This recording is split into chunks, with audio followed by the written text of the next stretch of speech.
पुस्तक का नाम महारानी अहिल्याबाई होलकर। लेखक पंडित श्रीराम शर्मा आचार्य। ऑडियो 7। वह अपने धन का प्रथम उपयोग तो राज्य व्यवस्था को उत्तम और कार्यक्षम बनाने तथा प्रजा की सुख सुविधा की वृद्धि करने में करती थी, और जो शेष बचता था उसे परमार्थ और परोपकार के कार्यों में खर्च कर डालती थी। यदि यह कहा जाए कि जिस हिसाब से अन्य राज्य कर्मचारियों को वेतन दिया जाता था, उसी हिसाब से वह अपने परिश्रम के बदले जो वेतन पा सकती थी उसमें चौथाई भी वह अपने लिए खर्च नहीं करती थी। जब ईमानदारी और सच्चाई के साथ पूरा परिश्रम करते हुए उसके साथ त्याग का भाव भी रखा जाए, तब वह निसंदेह महामानवता का लक्षण हो जाता है। यही विशेषता महारानी अहिल्याबाई की कर्तव्यपरायणता में पाई जाती थी, जिसके कारण तत्कालीन हजारों राजा रानियों में से केवल उसी को श्रद्धा की भावना से अभी तक याद किया जाता है। नारी जाति की महिमा को बढ़ाने की दृष्टि से महारानी अहिल्याबाई का स्थान अद्वितीय है। भारत ही नहीं, संसार भर में नारी का स्थान घर गृहस्थी तक ही सीमित माना गया है। यद्यपि आज युग बदल रहा है और नारियों को सब प्रकार के राजनीतिक और सामाजिक अधिकार पूर्ण मात्रा में मिल गए हैं। उनमें से कोई कोई देश के सर्वोच्च पदों पर पहुंच गई हैं, पर अब भी ऐसी नारियों का अभाव ही है जिनकी योग्यता प्रशासनिक कार्यों के लिए असंदिग्ध हो। अब भी स्त्रियों को जो उच्च पद दिए जाते हैं, उनमें उनको आगे बढ़ाने के लिए सहायता का भाव मिला कर रहता है।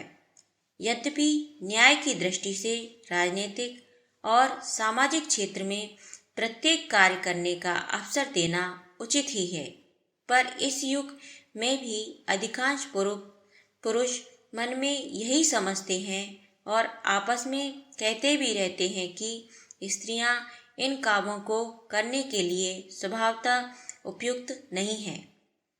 ऐसी अवस्था में आज से 200 वर्ष पूर्व, जबकि स्त्री का कार्यक्षेत्र निश्चित रूप से घर के भीतर माना जाता था और देश के अधिकांश भागों में पर्दे की प्रथा भी इतनी अधिक प्रचलित थी कि उसने स्त्रियों को प्रायः अकर्मण्य और सांसारिक ज्ञान से अपरिचित बना रखा था।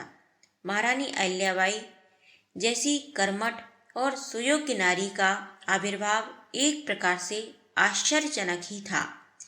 फिर जन्म से उनको ऐसा कोई साधन प्राप्त न था जिससे इतनी अधिक प्रगति की आशा की जाती।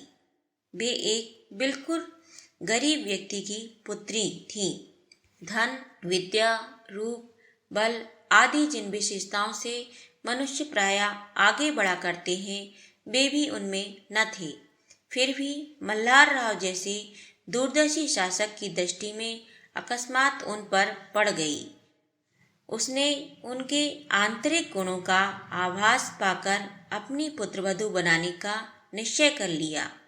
इससे विदित होता है कि मनुष्य की आत्मिक पवित्रता, सरलता और सत्य की भावना ऐसे गुण हैं जो अनेक बाह्य विशेषताओं से अधिक प्रभावशाली सिद्ध होते हैं। यह भी प्रायः देखा जाता है कि जब कोई साधारण स्थिति का मनुष्य संयोगवश ऐसा उच्च स्थान पा जाता है, तो वह अपनी पूर्व अवस्था को भूलकर अभिमानी एवं स्वार्थी बन जाता है और अपनी संपत्ति तथा साधनों का स्वयं ही अधिकाधिक उपयोग करना चाहता है।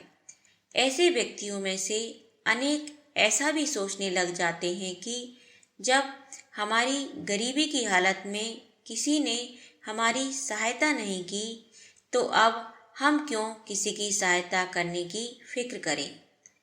ऐसे व्यक्ति निश्चय ही बड़े संकीर्ण और अदूरदर्शी होते हैं। वे इतना नहीं सोच पाते कि ऐसी सौभाग्य की स्थिति को अविचल या अटल समझ लेना बुद्धिमानी नहीं है। ना मालूम कब वह बादल की छाया की तरह विलीन हो जाए। इसलिए प्रशंसा और सौहित की बात यही है कि ऐसा अवसर पाकर उसका सदुपयोग अधिकाधिक परोपकार और दूसरों के साथ भलाई के लिए ही किया जाए, जिससे प्रत्येक परिवर्तित दशा में आत्मसंतोष बना रहे। महारानी अहिल्याबाई का चरित्र इस दृष्टि से आदर्श था।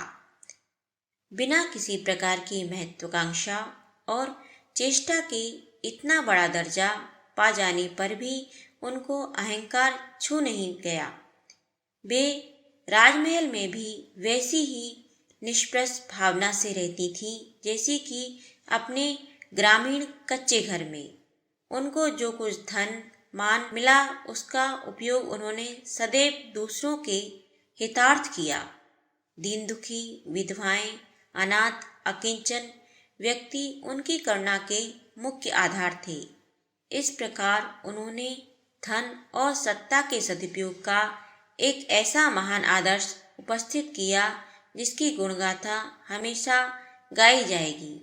काश हमारे अन्य राजा, बादशाह, छत्रधारी इस पद पर चले होते तो आज यह पृथ्वी क्लेश और कष्टों के बजाय आनंद और शांति का आगार बनी दिखाई पड़ती। महारानी अहिल्याबाई की दानशीलता आज तक प्रसिद्ध है और अनेक तीर्थ क्षेत्रों में उनकी बनवाई धर्मशालाएं, सदावर्त, घाट आदि उनकी पुण्य ध्वजा फहरा रहे हैं।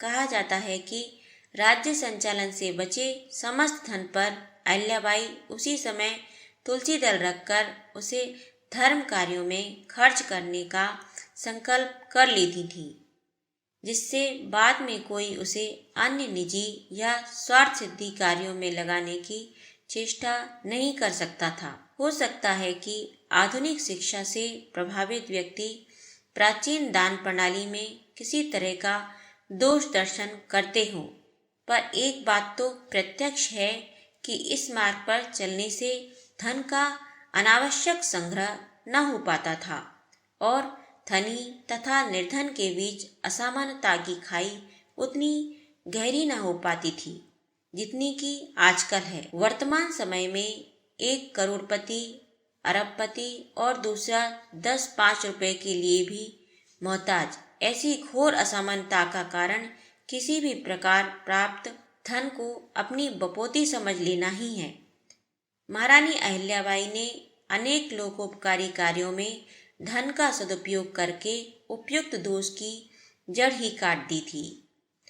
महारानी अहिल्याबाई के चरित्र से जो कुछ मुख्य निष्कर्ष निकलता है वह यही है कि समाज ने स्त्रियों तथा छोटे वंश के समझे जाने वाली व्यक्तियों की आज तक जो उपेक्षा की है उसमें परिवर्तन किया जाए। संसार में सबको प्रगति और उन्नति का अवसर मिलना चाहिए और जो कोई सच्चे सद्गुणों का परिचय दे उसकी उचित कद्र करनी चाहिए। इस तरह का व्यवहार करके हम संसार की ओर अपनी बड़ी सेवा कर सकते हैं। हमको निश्चित रूप से इस तथ्य को समझ लेना चाहिए कि व्यक्ति और समाज का सबसे बड़ा हित इसी में है कि अधिकाधिक लोगों को सन्मार्ग परमार्थ पथ पर चलने की प्रेरणा और अवसर दिया जाए।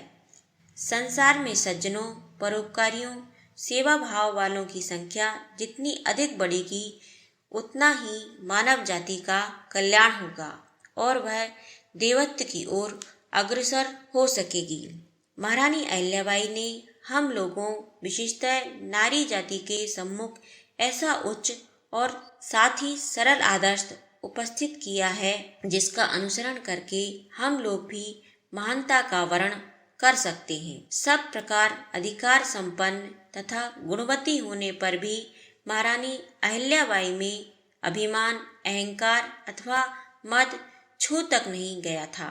वे आदि से अंत तक अपने आंतरिक जीवन में वैसी ही भोली, सरल और साध्वी बनी रही जैसी कि इंदौर आने से पूर्व थी।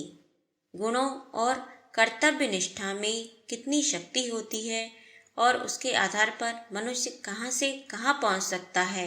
महारानी लक्ष्मीबाई इसकी एक जीती जागती उदाहरण है। धन्य है वे गुण और उनको धारण करने वाली वे गुणी जो इस जीवन में देवत्व पाकर अपर जीवन की मुक्ति के अधिकारी बनते हैं।